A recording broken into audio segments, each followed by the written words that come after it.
বর্তমান ভারতের পঞ্চায়েত থেকে শুরু করে পার্লামেন্ট অবধি শুধু একজনের নাম আপনি শুনতে পাবেন, যিনি হলেন Narendra Damodar Das Modi. And the Prime Minister of India, Narendra Modi!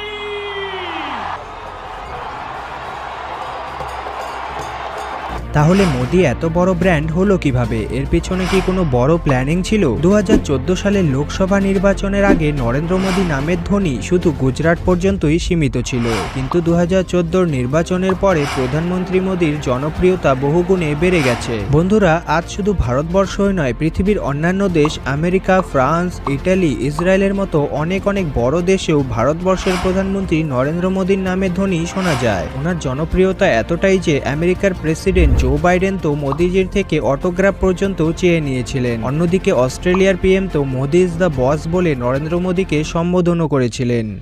Prime Minister Modi is the boss! কিন্তু আপনারা কি জানেন মোদি দ্য ব্র্যান্ড ডেভেলপ কি করে হলো? আর ব্র্যান্ড মোদিকে ডেভেলপ করানোর পেছনে কংগ্রেসের কতটা কন্ট্রিবিউশন রয়েছে? এর সাথে আমরা এই ভিডিওতে আরো 3টি ফ্যাক্টরের কথা জানবো যা ব্র্যান্ড মোদিকে মজবুত করে থাকে। তাহলে আসুন জেনে নিই।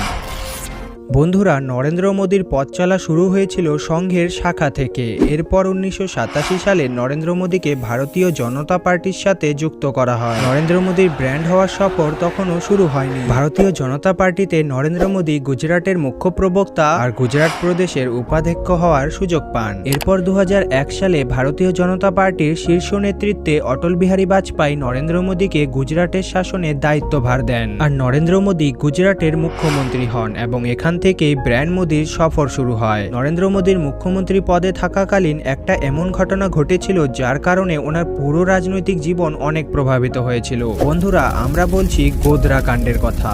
গুজরাটের গোধরাতে রেলওয়েতে ভ্রমণ করা নির্দোষ কিছু রাম ভক্তদের কট্টরপন্থীরা নির্মমভাবে হত্যা করে, যার জবাবে গুজরাটে কুমি দাঙ্গা শুরু হয়। গুজরাটে ঘটা এই দাঙ্গার প্রভাব শুধুমাত্র গুজরাট পর্যন্তই থেমে থাকেনি, পুরো ভারতবর্ষেই এর প্রভাব পড়েছে। এই দাঙ্গার খবর পৃথিবীর সব চ্যানেলের হেডলাইন হয়েছিল। এমনকি যে আমেরিকা আজ আমাদের প্রধানমন্ত্রী নরেন্দ্র মোদিকে দুবার স্টেট ভিজিটে ডেকে সম্মানিত করেছেন, সেই আমেরিকায় এক সময় নরেন্দ্র মোদির আমেরিকা যাত্রায় বাধা দিয়েছিল। আসলে নরেন্দ্র মোদি আরএসএস এর পৃষ্ঠভূমি থেকে এসেছিলেন, তাই ওনার আলোচকেরা ইচ্ছে করে ওনাকে খারাপ প্রমাণ করতে চেয়েছিলেন এবং ওনাকে গোধরা কাণ্ডের জন্য দোষী বানিয়েছিলেন। ওনার আলোচকদের মতে উনি মুখ্যমন্ত্রী হয়ে এই দাঙ্গাতে হিন্দু সংগঠনকারীদের সুরক্ষা এবং সাহায্য করেছিলেন, কিন্তু সুপ্রিম কোর্টের দ্বারা গঠন করা এসআইডি এই ঘটনা বহুদিন ধরে খুব গভীরভাবে ইনভেস্টিগেশন করে, আর পরে নরেন্দ্র মোদিকে ক্লিন চিট দেওয়া হয়। কিন্তু ততক্ষণে নরেন্দ্র মোদি এই দাঙ্গার জন্য তৈরি হওয়া নিজের নেগেটিভ ইমেজকে পজিটিভ ইমেজে পরিবর্তন করে নিয়েছিল। বন্ধুরা, নরেন্দ্র মোদি গুজরাট দাঙ্গার পরে নিজের নেগেটিভ ইমেজকে কি করে বদলালো আসুন জেনে নেই। নরেন্দ্র মোদি একটা কথা খুব ভালোভাবে জেনে গিয়েছিলেন যে ভারতবর্ষের রাজনীতিতে নিজের জন্য জায়গা বানাতে হলে জনগণের বিশ্বাস জিততে হবে, আর সাথে বিজনেসম্যানদের সাথেও ভালো সম্পর্ক রাখতে হবে। নরেন্দ্র মোদি গুজরাট দাঙ্গার পর বিজনেসের দিকেও অনেক ফোকাস করেছিলেন। উনি গুজরাটে হওয়া ভূমিকম্প আর দাঙ্গার পরে গুজরাটের ইকোনমিকে দ্রুততার সাথে বাড়ানোর জন্য 2003 সালে ভাইব্রেন্ট গুজরাট সামিট শুরু করেছিলেন। এই সামিটের মাধ্যমে নরেন্দ্র মোদি দেশ বিদেশের ইনভেস্টরদের সাথে সরাসরি যুক্ত হন এবং ভালো সম্পর্ক বানান। এরই সাথে এই সামিটের জন্য উনি অনেক জনপ্রিয় হন। বন্ধুরা, আপনাদেরকে বলে দিই, ভাইব্রেন্ট গুজরাট সামিট হলো ভারতের বড় বিজনেস সামিটগুলোর মধ্যে একটা। এই সামিটে নেওয়া নির্ণয়ের খবর পুরো পৃথিবীতে ছড়িয়ে পড়ে। এর আগে মোদি রিলায়েন্স, টাটা, আদানি, মারুতি, এসআর এর মতো বড় বড় কোম্পানিগুলোর সাথে হাত মেলায়, আর এই কোম্পানিগুলোকে সেই সব ফ্যাসিলিটি দেওয়া হয় গুজরাটে যা প্রতিটা বিজনেসম্যানই চেয়ে থাকে। তাই এর বদলে এই কোম্পানিগুলো গুজরাটে রেকর্ড ভেঙে ইনভেস্ট করে। নরেন্দ্র মোদি শুধু গুজরাটের বিজনেস বাড়ানোর কথাই ভাবেননি, উনি সাধারণ নাগরিকদের সেই সব বেসিক ফ্যাসিলিটি দিয়েছিলেন যা সমস্ত সাধারণ নাগরিক সরকারের কাছ থেকে চেয়ে থাকেন, যেমন ভালো রাস্তাঘাট, 24 ঘন্টা বিদ্যুৎ ব্যবস্থা, স্বচ্ছ জল, সুস্বাস্থ্য এবং শিক্ষা ব্যবস্থা, আর ভালো রোজগার করার সুযোগ। নরেন্দ্র মোদি সবকা সাথ সবকা বিকাশ স্লোগানের সাথে গুজরাটে সর্বাঙ্গীন বিকাশ করেছিলেন আর সামাজিক সাদৃশ্যতা বজায় রাখার জন্য সদ্ভাবনার যাত্রা করেন। নরেন্দ্র মোদির এই কাজগুলোকে গুজরাটের নাগরিক খুব ভালোভাবে নোটিস করে, আর এই জন্য সাধারণ জনগণ 2007 আর 2012 সালে গুজরাটের শাসনভার পুনরায় নরেন্দ্র মোদিকে দেন। নরেন্দ্র মোদি 2012 সাল অবধি মোদী একজন বিকাশ পুরুষে পরিণত হন আর গুজরাটের জনগণ প্রত্যেকবার নরেন্দ্র মোদীকে বিশ্বাস করেন। তো বন্ধুরা, ব্র্যান্ড মোদী তৈরি হওয়ার 3টে ফ্যাক্টর জানার আগে কংগ্রেসের ব্র্যান্ড মোদীকে ডেভেলপ করার পেছনে কতটা কন্ট্রিবিউশন আছে সেটা দেখব। নরেন্দ্র মোদী সবসময় নিজেদের বিরোধীদের নিশানায় থাকেন। যেমন 2014 সালে নরেন্দ্র মোদী ভারতের প্রধানমন্ত্রী রূপে শপথ নেওয়ার পরে মোদীর বিরোধীরা ওনার বিরুদ্ধে আরো বেশি করে হামলা করা শুরু করে। अच्छा भला हमारे लड़के वहां पे वर्ल्ड कप जीत जाते, वो वहां पे पनौती हरवा दिया। कहा मां गंगा और कहा गंदी नाली।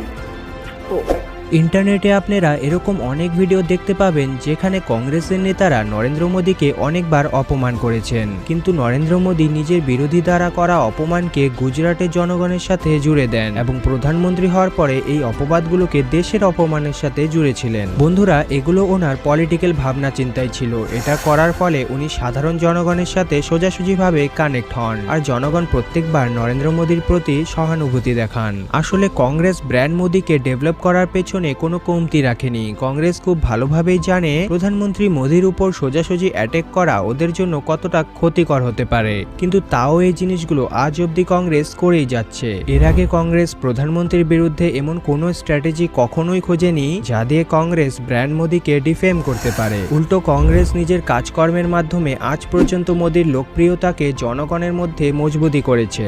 এখনকার কংগ্রেস পার্টি দেশের সাথে যুক্ত যে কোনো যোজনা, যেরকম অগ্নিপথ যোজনা, আর্টিকেল 370 বা রাম মন্দির নির্মাণ, এয়ার স্ট্রাইক, ডিমনিটাইজেশন আর জিএসটি, কংগ্রেস কোনো কাজেই কখনো সরকারের সমর্থন করেননি। আর কংগ্রেসের এইসব কাজ মোদীর জন্য অনেক লাভেরই হয়েছে। এর সাথে নরেন্দ্র মোদী এরকম বড় বড় ডিসিশনগুলো নিয়ে জনগণের মধ্যে নিজের একটা শক্তিশালী প্রতিবিম্ব তৈরি করেছেন। বন্ধুরা, এইবার জানা যাক সেই 3টি ফ্যাক্টরের ব্যাপারে যা নরেন্দ্র মোদীকে একটি ব্র্যান্ড হিসেবে তৈরি করতে সাহায্য করে থাকে।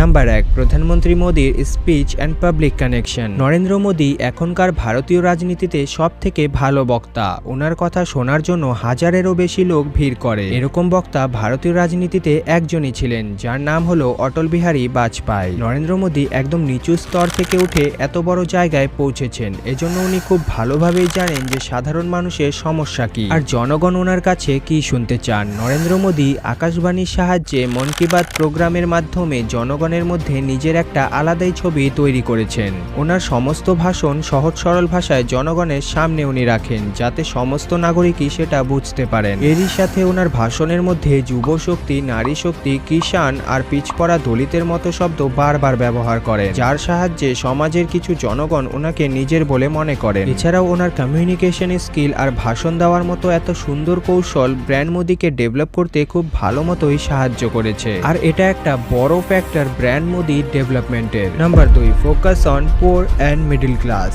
নরেন্দ্র মোদী একটা কথা খুব ভালোভাবেই জানেন যে ভারতবর্ষে মধ্যবিত্ত আর গরিব ফ্যামিলির সংখ্যাই বেশি। এই জন্য মোদীর সমস্ত যোজনা, যেমন আয়ুষ্মান ভারত যোজনা, কিষাণ সম্মান নিধি যোজনা, কামদারদের জন্য বিশ্বকর্মা যোজনা হোক বা প্রধানমন্ত্রী আবাস যোজনা, ওনার বেশিরভাগ যোজনাগুলোই গরিব আর মিডল ক্লাস নাগরিকদের কথা ভেবেই বানানো হয়। এরই সাথে উনি কোনো অন্যায় বা ঘুষখোরি না করে খুব তাড়াতাড়ি সেই যোজনাগুলোকে নাগরিকদের কাছে পৌঁছে দিয়েছেন। আর এই যোজনাগুলোর কারণেই ভোটের সময় মোদীর অনেক লাভ হয়। রাজ্যের বিধানসভা নির্বাচন হোক বা দেশের লোকসভা নির্বাচন, যে কোনো নির্বাচনই হোক, নাগরিকরা মোদীর নামে ইভিএম এর বোতাম দাবিয়েই দেয়। Number 3, decision making ability. বন্ধুরা, ভারতবর্ষে অনেক লম্বা সময় ধরে গঠবন্ধনের সরকার চালনা করা হয়েছে, কিন্তু 2014 সালে লোকসভা ইলেকশনে নাগরিকরা নরেন্দ্র মোদীর নামে ভারতীয় জনতা পার্টিকে স্পষ্ট বহুমতে বিজয়ী করেন। আর এর বদলে নরেন্দ্র মোদী নিজের ডেডিকেশন আর লিডারশিপের মাধ্যমে অনেক বড় বড় ডিসিশন নেন। প্রধানমন্ত্রী এমনিতে অনেক বড় বড় ডিসিশন নিয়েছেন, কিন্তু